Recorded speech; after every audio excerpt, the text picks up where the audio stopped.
आज खबरों की शुरुआत करेंगे क्योंकि आज मोदी 3.0 का पूर्णकालिक बजट आ रहा है। अभी तक तो इंतरिम बजट आपने देखा, वित्त मंत्री निर्मला सीतारमण ने पेश किया, लेकिन आज पूर्णकालिक बजट पेश करने जा रही है वित्त मंत्री निर्मला सीतारमण। संसद में 11 बजे लाल पिटारा खुलेगा और देखा जाएगा कि किस सेक्टर को क्या कुछ होने वाला है। और इन सब के बीच में जब बजट आता है तो मिडिल क्लास की क्या कुछ उम्मीदें हैं, उसकी निगाहें जरूर टिकी रहती हैं। और आज इसी के बारे में विस्तार से चर्चा करेंगे। नमस्कार, आप देख रहे हैं न्यूज 18 राजस्थान। मैं हूं आपके साथ श्रुति श्रीवास्तव।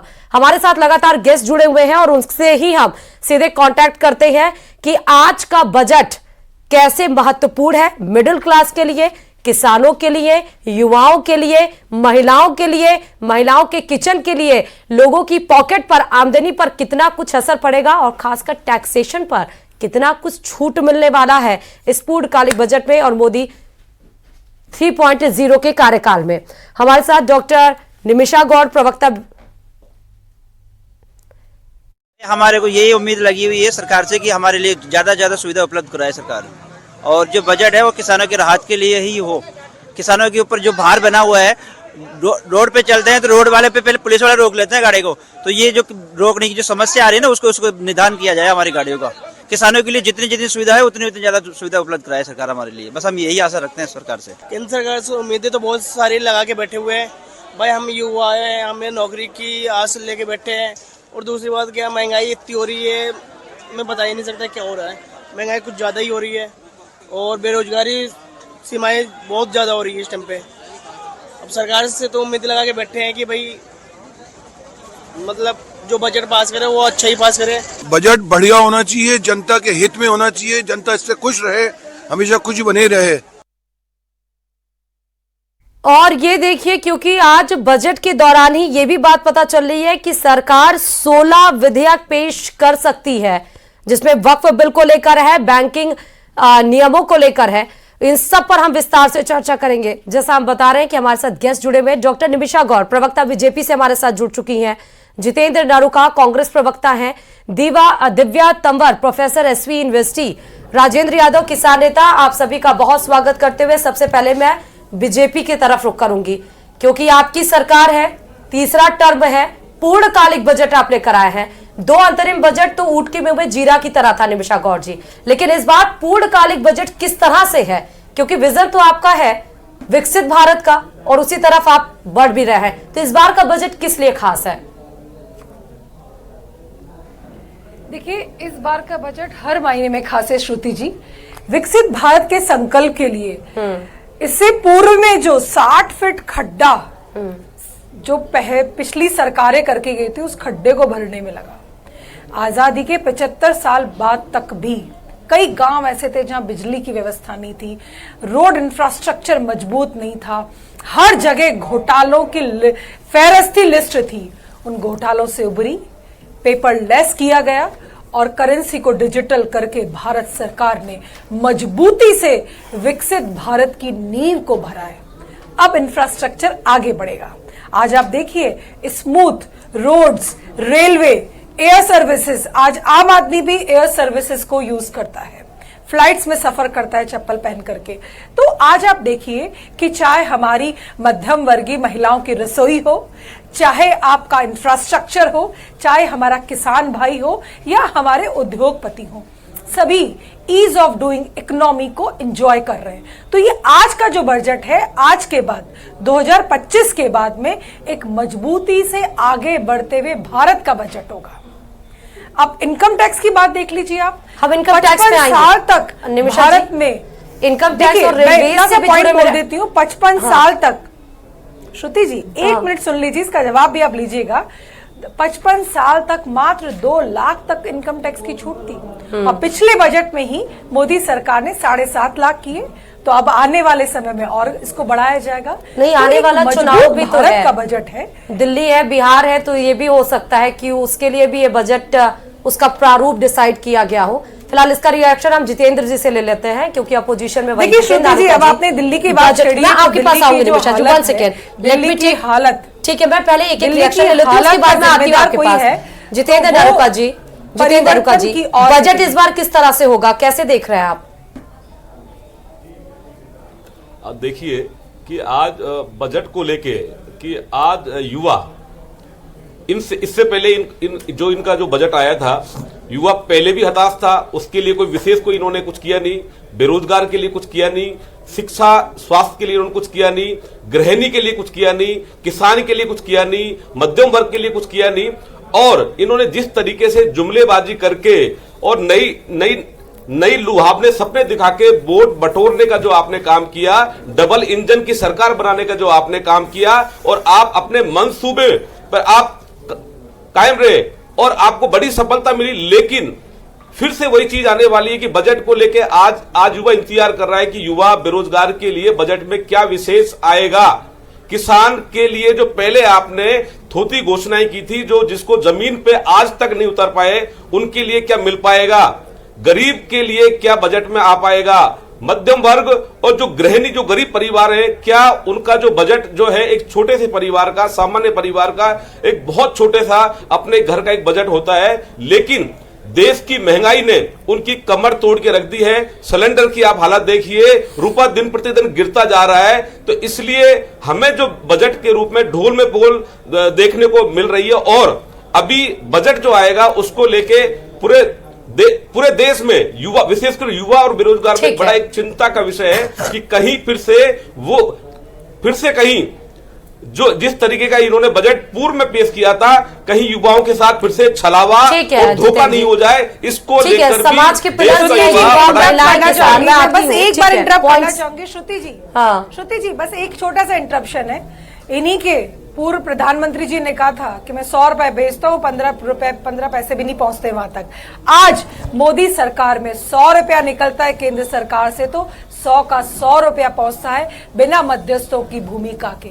तो आज किसान भाई हो, युवा हो, महिलाओं हो, सभी समृद्धि की ओर बढ़ रही हैं। मैं फिर कह रही हूँ, यदि कोई पस्त है तो वो कांग्रेस पस्त है। नहीं, तो करप्शन से एम्प्लॉयमेंट का कोई तालमेल नहीं बैठता है। तो बहुत अच्छी बात है कि करप्शन कम किया है, लेकिन एम्प्लॉयमेंट, रोजगार का कोई तालमेल नहीं है। ठीक है दिवा कंवर जी, क्योंकि प्रोफेसर है और एकेडमिक क्वालिफाई करने के बाद दिवा जी, उसमें भ्रष्टाचार कोई मुद्दा ही नहीं। हिमांशु हमारे संवाददाता कोटा से जुड़ चुके हैं, पहले उनका रिएक्शन ले लेते हैं, क्योंकि ग्राउंड रिपोर्ट से जुड़न के पीछे कुछ युवा भी हैं, किसान और युवा खासकर ज्यादा फोकस किया हुआ हिमांशु कि इस बार के बजट में उनका एम्प्लॉयमेंट रेट कितना बढ़ता है, क्या कुछ उनको सौगात में मिलता है? हिमांशु जरा रिएक्शन लीजिएगा।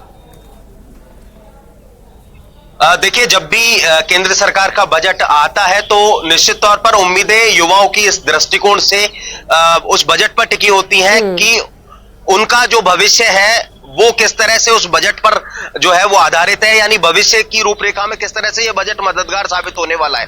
और फिलहाल कोटा से जुड़े हुए ऐसे ही यूथ, ऐसे ही यंगस्टर्स फिलहाल मेरे साथ में है। पहले मैं आपसे शुरुआत करूंगा, बजट को लेकर के उम्मीदें होती हैं, आज कितनी उम्मीदें और क्या फिलहाल अपने लिए उम्मीद रखते हैं? जी, केंद्र सरकार के बजट जो आज आने वाला है उससे हमें शिक्षा के क्षेत्र में ले लीजिए, फाइनेंशियल क्षेत्र में ले लीजिए, हर क्षेत्र में हम युवाओं को काफी उम्मीदें हैं। जीएसटी से राहत की संभावना इस बार देखी जा सकती है, या फिर हम ये कहें राष्ट्रीय शिक्षा नीति जो 2020 जो लागू हुई थी उसको धरातल स्तर पे उतार के स्किल डेवलपमेंट के जो कोर्सेज हैं, युवाओं में कौशल की बहुत कमी है। तो जैसे कि गवर्नमेंट, सेंट्रल गवर्नमेंट यूनिवर्सिटीज हो गई या केंद्र सरकार द्वारा ऐसी योजनाएं बनाई जाए जिससे युवाओं को स्किल्स में डेवलपमेंट किया जाए, उनकी शिक्षा को में बढ़ोतरी करी जाए और प्रोफेशनल कोर्सेज पे फोकस किया जाए ताकि विद्यार्थियों को रोजगार ज्यादा से ज्यादा मिल सके, ज्यादा से ज्यादा रोजगार मिल सके। सर, आप प्रोफेसर हैं, आपके दृष्टिकोण से बजट को लेकर के आप क्या उम्मीद रखते हैं? हमारी बजट से जो हम चूंकि सेवा में हैं, तो सेवा में जो है ना, अभी पिछले वर्ष जो है स्टैंडर्ड डिडक्शन 75,000 रुपए प्रति वर्ष किया गया था, उसको न्यूनतम 10,000 रुपए प्रति माह के हिसाब से 1,20,000 रुपए किया जाना चाहिए। दूसरा, जो आयकर की जो अधिकतम दर है वो 30% से घटा करके 25% की जानी चाहिए। उच्च शिक्षा के लिए जो बजट की अभी जो प्रावधान है उनको बढ़ावा देकर के, और जो नई शिक्षा नीति है, नई शिक्षा नीति के हिसाब से रोजगारोन्मुखी कार्य करने के लिए शिक्षा का बजट बढ़ाना चाहिए। और खास करके कोटा के लिए जो ग्रीनफील्ड एयरपोर्ट है उसके लिए पर्याप्त बजट आवंटित किया जाना चाहिए, जिससे कि कोटा के नागरिकों को हवाई सेवा की जो सौगात है वो मिल सके। एज ए स्टूडेंट आप क्या सोचते हैं बजट को लेकर? देश की अर्थव्यवस्था को गति देने के लिए केंद्र सरकार के नए बजट में रोजगार पर जोर देना चाहिए और शिक्षा के फील्ड में भी थोड़ा योगदान किया। स्पोर्ट के लिए ग्राउंड नहीं होते हैं, बच्चे आते हैं तो ग्राउंड भी नहीं होते, तो उस पर थोड़ा ध्यान देना चाहिए। सर एक प्रोफेसर और हमारे साथ में है। सर क्या उम्मीद करते हैं बजट से? सर बजट से ये जो टैक्स की जो हायरार्की है, मतलब जो टैक्स के जो अलग अलग टैक्स 30% है, इसको कम किया जाए। दूसरा जो जीएसटी में जो टैक्स की जो अलग अलग जैसे 5%, 18%, 25%, मतलब 30%, इस प्रकार से जो टैक्स है, इस टैक्स को एक इक्वल लाना चाहिए ताकि एक आम आदमी है वो टैक्स दे सके। इससे टैक्स जो एवेजन है वो एवेजन बढ़ रहा है, तो मेरा कहना है। दूसरा जो हम गवर्नमेंट सर्वेंट्स हैं, तो गवर्नमेंट सर्वेंट को भी जो टैक्स इनकम टैक्स है उसमें जो छूट है वो दी जानी चाहिए। कोटा के लिहाज से भी एक सवाल मेरा महत्वपूर्ण हो जाता है कि कोटा के लिए क्या उम्मीद करते हैं इस बजट से जो निकल करके आती है, क्योंकि चूंकि कोटा एजुकेशन हब है, ग्रीनफील्ड एयरपोर्ट को लेकर के भी जो है वो पूरा कह सकते हैं कि उसे अमली जामा पहनाने की तैयारी है। जी बिल्कुल, ग्रीनफील्ड एयरपोर्ट की आवश्यकता भी अत्यधिक होती जा रही है और एजुकेशन हब होने के ठीक है हिमांशु, बहुत शुक्रिया आम लोगों से बात करने के लिए, क्योंकि यही आम जनता है जिसकी निगाहें बजट से जुड़ी होती है। दिव्या तंवर जी प्रोफेसर हमारे साथ जुड़ी हो कि as a professor Divya ji आप क्या सोचती है, क्योंकि बच्चे एकेडमिक से सीधे यूनिवर्सिटीज में आते हैं, यूनिवर्सिटीज के बाद वो अपने एम्प्लॉयमेंट फील्ड में जाते हैं जहां पर उनकी लाइफ खड़ी होती है, जीवन पूरा आधारित होता है। तो किस तरह से बच्चों की वो सोच और वो क्या चाहते हैं, आपको क्या लगता है कि यूनिवर्सिटी में आने के बाद सरकार को क्या कुछ ऐसा करना चाहिए इस बजट में एजुकेशन को लेकर और स्किलिंग को लेकर कि बच्चे कॉलेज के बाद से सीधे उनको एम्प्लॉयमेंट, उनको रोजगार मिल सके और अपनी लाइफ को वो खड़ा कर सके? देखिए, बीजेपी का बहुत बड़ा नारा था कि आत्मनिर्भर भारत। अब आत्मनिर्भर भारत के लिए आप कर क्या रहे हैं? आपने बजट एजुकेशन का कितना बढ़ाया? मुझे लगता नहीं कि लास्ट टाइम भी कुछ बढ़ा था। शिक्षा के क्षेत्र में तुमने कुछ नहीं किया। सैलरीड क्लास जो प्रोफेसर है उनके ऊपर इतना ज्यादा टैक्स है कि समझ नहीं आता कि हम कहाँ पे बचाएं और कहाँ पे दें, क्योंकि कोई भी जो शिक्षा देता है ना वो देश का निर्माण करना होता है और इसके लिए बहुत जरूरी है कि आपको उसको एक अच्छी तरीके से नींव रखने के लिए बहुत जरूरी है कि उस इंफ्रास्ट्रक्चर को आपको मजबूत करना है। एजुकेशन किसी भी क्षेत्र का, किसी भी देश का दिशा और दशा तय करती है। तो ये जो बजट है, बहुत उम्मीदें हैं। लास्ट टाइम भी उम्मीदें थी, अब की बार भी उम्मीदें हैं कि कुछ ना कुछ अच्छा तो होगा, कुछ ना कुछ तो ऐसा होगा कि जो विदाउट एनी, कहते हैं ना कि पर्दे के पीछे से कुछ ना कुछ तो निकल के आएगा। पर मुझे लगता है कि अब की बार अगर एजुकेशन को कुछ नहीं दिया गया तो बहुत बड़ा नुकसान होगा हमको, क्योंकि एजुकेशन पूरे वर्ल्ड में सबसे ज्यादा यूथ हमारे पास है और हम कभी ना ऐसी स्थिति नहीं आ जाए कि देश का सबसे, जैसे होता है ना कि इस देश में सबसे ज्यादा अनएम्प्लॉयड लोग हैं, विश्व में भी सबसे ज्यादा एम्प्लॉयड लोग, हमारा देश उसमें सबसे आगे ना पहुंच जाए। तो कुछ ना कुछ एजुकेशन के क्षेत्र में तो आपको करना ही पड़ेगा और साथ में मिडिल क्लास को थोड़ी राहत दे, सैलरीड क्लास को, क्योंकि इतना पैसा हम लोग टैक्स में भरते हैं, समझ नहीं आता कि टैक्स कहाँ पे बचाएं और कहाँ पे खर्च करें। तो मिडिल क्लास जो श्रिंक होता जा रहा है ना, इसके पास ना खर्च करने के लिए पैसे हैं, क्योंकि उसको फीस तो देनी है, ईएमआई तो देनी है, स्टूडेंट का भी खर्चा, मतलब समझ नहीं आ रहा कि कहाँ पे पैसा बचाएं हम। तो देश की दिशा और दशा दोनों तय करेगा ये वाला बजट। मतलब नौकरी पेश वर्ग को आज क्या उम्मीदें रहने वाली है ये खास है, और खासकर युवाओं को। किसान नेताजी हमारे साथ राजेंद्र जी जुड़े हुए हैं, हम आपके पास आएंगे, लेकिन इसके पहले जयपुर के लोगों का बजट पर क्या कुछ रिएक्शन है वो आपको सुनाते हैं। मंत्री निर्मला सीतारमण जो है आज बजट जो है पेश करने वाली है। ऐसे में हमारे साथ कई जो लोग मौजूद हैं, उन लोगों की क्या कुछ उम्मीद है, हम उन लोगों से जानेंगे। हम ये देखते हैं कि हम ये चाहते हैं कि आज इनकम टैक्स में 10 लाख तक की छूट होनी चाहिए। ये सही बता रहे हैं। एक तो इनकम टैक्स में जो दिनों दिन जो हो रहा है उसमें कम से कम 10 लाख की तो छूट होनी चाहिए। साथ में देश की अर्थव्यवस्था जो इस टाइम पे अमेरिका सत्ता परिवर्तन के बाद से थोड़ा सा जो डाउन हुई है उसे भी वापस से लाने के लिए ही बजट लाना चाहिए। आम आदमी की अपेक्षाएं हो, महंगाई थोड़ा कम हो, ये सभी अपेक्षाएं जनरल सभी लोगों के लिए, मतलब सब लोगों के अकॉर्डिंग ये बजट पेश करे। अगर कोई टैक्सेशन वगैरह भी है तो उसे ऐसी चीजों पे कम किया जाए जो मूलभूत सुविधाओं से जुड़ी हुई नहीं है। भाई मूलभूत सुविधाएं कम होनी चाहिए, उन पे टैक्सेशन कम होना चाहिए, यही इस बजट से अपेक्षा है। और हमारी अर्थव्यवस्था वापस से पटरी पर लौटे, ये अपेक्षा है। मेरा ये कहना है कि देश का विकास जो हो रहा है इसमें और ज्यादा वृद्धि की जाए। इसके लिए जो भी साधन उपयोग करने हो सब किए जाए ताकि लोगों का मैक्सिमम विकास हो। इंफ्रास्ट्रक्चर के ऊपर खूब पैसा जो लग रहा है और ज्यादा लगे, डेवलपमेंट के लिए और भी जो फॉरेन से कुछ टेक्निक मंगानी हो वो भी मंगाएं और जो खुद डेवलप करनी हो वो भी करें। तो देखिए तमाम ये जो लोग मौजूद हैं, इन लोगों को बड़ी उम्मीद है कि केंद्र सरकार का जो बजट है वो आम जनता, मिडिल क्लास के जो हित के अंदर यहाँ पर आए। आप क्या कहेंगे, कैसी आप उम्मीद करते हैं केंद्र सरकार के बजट से?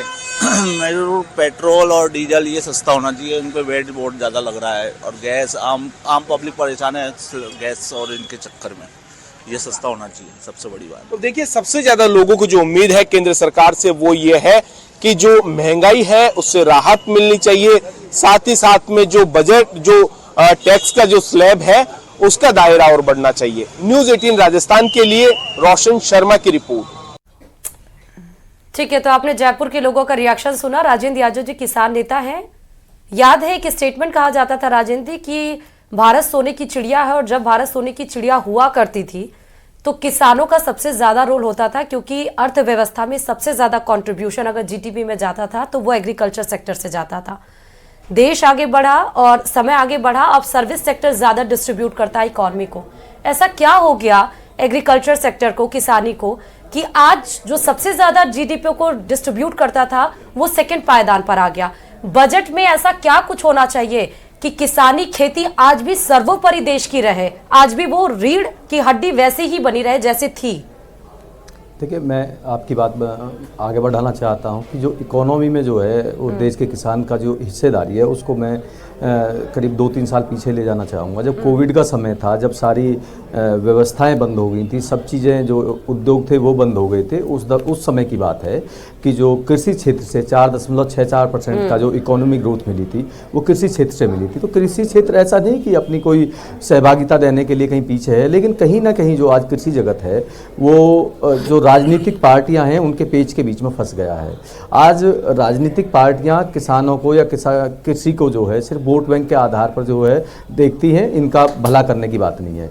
मैं पिछले कुछ समय पहले जो है माननीय प्रधानमंत्री जी के एक वक्तव्य की बात करना चाहता हूं कि माननीय प्रधानमंत्री जी ने कहा था कि 2022 में हम किसान की आय जो है दुगनी कर देंगे। तो कहीं ना कहीं देश के किसान को लगा कि हाँ, शायद हो सकता है कि माननीय प्रधानमंत्री जी जो है जो देश के किसान की पीड़ा जो है उसको शायद ही क्या कहते हैं समझ गए हैं, और अब कुछ ना कुछ उनका भला होना होगा। तो उस समय के बाद अगर हम लोग आज की बात कर लगे तो जितने भी कृषि में उपयोग होने वाली चीज़ें हैं वो सब महंगी हो गई हैं। आप डीजल महंगा हो चुका है, पेट्रोल महंगा हो चुका है, डीएपी महंगी हो चुकी है, खाद महंगा हो गया है, बीज महंगा हो गया है, बिजली महंगी हो गई है, जो भी चीज़ हम लोग जो है उपयोग में लाते हैं सब चीज़ महंगी हो गई है। लेकिन जब किसानी की बात आती है, किसान की एमएसपी की बात आती है, फसल बेचने की बात आती है, तो वो को वही पुराना वाला डर रहा है, वही हम लोग मंडियों में धक्के खा रहे हैं। क्योंकि माननीय कृषि मंत्री ने भी एक बार कहा था कि हम जो ऐसी व्यवस्थाएं बनाना चाहते हैं जो ब्लॉक स्तर पर जो है किसान जो है किसान के खेत से हम लोग जो है फसलों को लेना चाहते हैं, फसल जो है किसान के खेत से हम लोग खरीद लेंगे, ऐसी व्यवस्था बनाने की बात कही थी। तो ये व्यवस्थाएं जो लगा वो चुनावी जुमले जो सिद्ध हो गए धीरे धीरे, तो ये इन चीज़ों में जो है देश का किसान जो है फंस जाता है। आज की जो नई जनरेशन है, आज कोई भी किसान जो है ये नहीं चाहता कि उसका बेटा जो है खेती किसानी करे। वो चाहे तो सोचता है कि भाई शहर में जाके कहीं पर भी मजदूरी कर ले या कोई और काम कर ले, लेकिन किसान अपने बच्चे को किसान बनाना नहीं चाहता है। ये कहीं ना कहीं देश की जो सरकारें हैं वो जो किसानों की अनदेखी कर रही हैं उसका असर आ रहा है। किसान आज भी बिल्कुल बेचारा जिस भी हालत में अपना काम कर रहा है वो देश को अन्न देने का काम कर रहा है। जब सरकार की तरफ से कोई विशेष चीज़ उनको नहीं मिलती है, उनकी मेहनत का मेहनताना नहीं मिलता है, पूरी साल से साल खेत में हम लोग मेहनत करते हैं, उसके बावजूद भी देखते हैं कि अपने पेट भरने के लिए हम लोग देखते रहते हैं कि अपना पेट ठीक से नहीं भर पा रहे, लेकिन देश को किसान अन्न देने का काम हम लोग कर रहे हैं। तो कहीं ना कहीं जो किसानों की अनदेखी हो रही है वो कहीं ना कहीं देश को ले डूबने का काम करेगी। एक ये बजट, जब आज हम लोग बजट की बात कर रहे हैं, मैंने पहले भी कहा था कि बजट जो है पिछले बजट के अनुरूप में ये बजट बढ़ाया जाए कि देश का जो किसान है वो समृद्ध हो, क्योंकि उसको ना तो ठीक से ऋण की व्यवस्था हो पाती है। सरकार जो है चुनावों में कहते हैं कि जो हम ऋण माफ़ करेंगे, हम बहुत अच्छा उचित ऋण जो है हम लोग दिलवाएंगे। हम लोगों ने पीछे भी कहा था जो केसीसी हम लोगों को मिलता है उसकी जो लिमिट जो है बढ़नी चाहिए। अब देखने को एक प्राय आता है कि एक उद्योगपति जो है अपनी 1000 मीटर की फैक्ट्री पर जो है करोड़ों रुपए लोन लेता है, लेकिन अगर हम लोग कोई एक चीज़ अपना शुरू करने के लिए हम एक ट्रैक्टर भी लेने की बात कर रहे हैं तो हमें कितनी बड़ी ज़मीन जो है अपनी जो है गिरवी रखनी पड़ती है। वो दोहरा जो चरित्र जो चला आ रहा है किसानों के प्रति वो कहीं ना कहीं है। पीछे सरकार ने कहा था कि हम एफपीओ के माध्यम से किसानों को जो है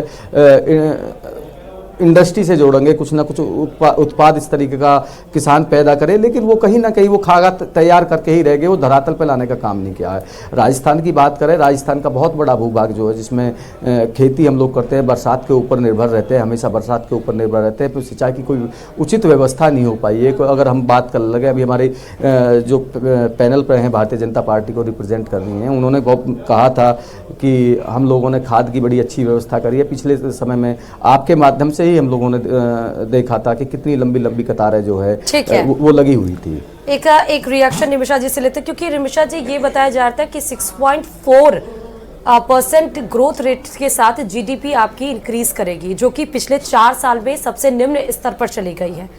अब ये बताइए, जो हम एग्रीकल्चर ग्रोथ रेट की बात करते हैं या किसानों के या किसी भी सेक्टर को अपलिफ्ट करने की बात करते हैं, वो किस बेसिस पे करते हैं?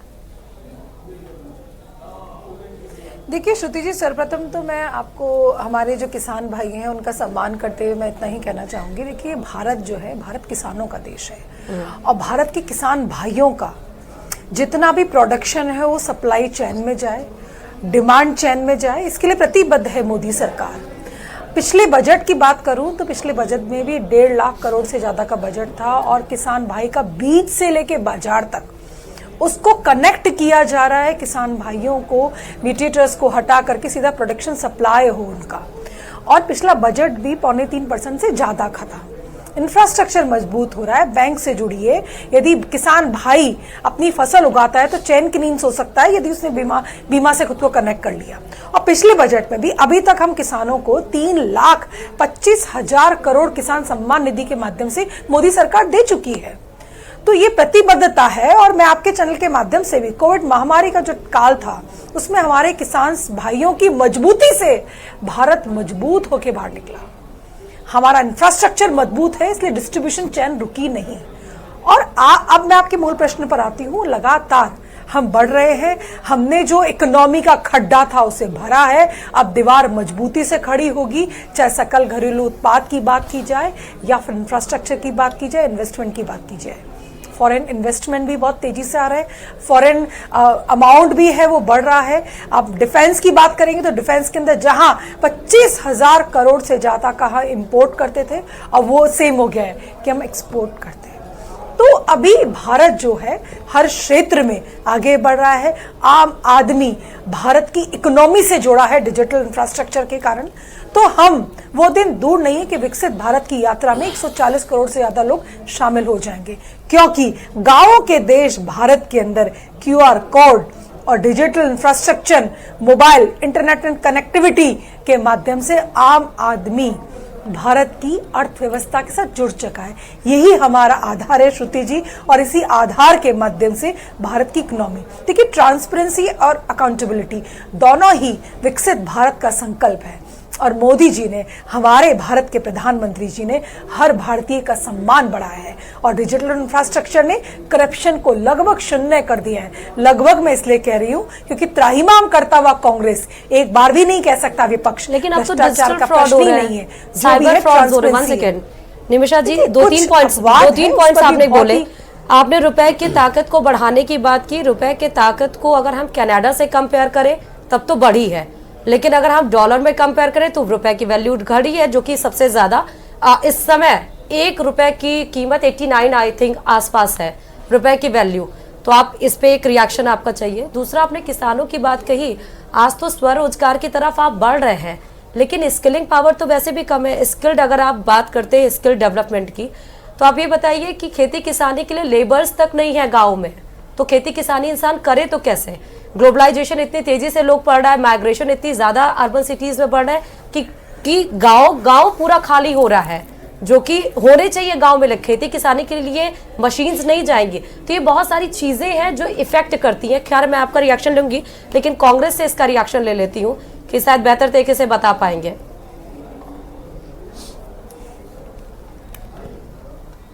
जितेंद्र जी। श्रुति जी, मैं बताना चाहूंगा, भारतीय जनता पार्टी का आत्मनिर्भर भारत का जो स्लोगन जो है वो फेल होता नजर आ रहा है।